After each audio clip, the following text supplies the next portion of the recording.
এই UPPL কিবা সুধিছিল এই 5 লাখ টাকাটো চেকত দিব লাগিছিল বুলি কৈছে। এই 5 লাখ টাকাটো IIT এডমিশ্যন হোৱা, এডমিশ্যন নোপোৱা মানে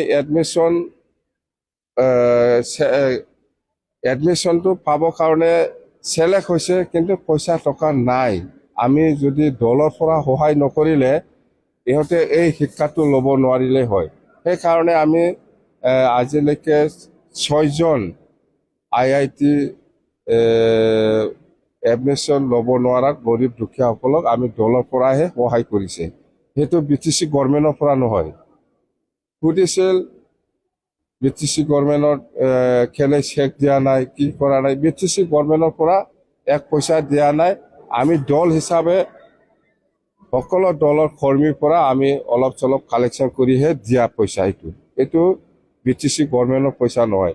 আৰু যদি আছে আমি আৰু কালেকশ্যন কৰি পেলাই দিব।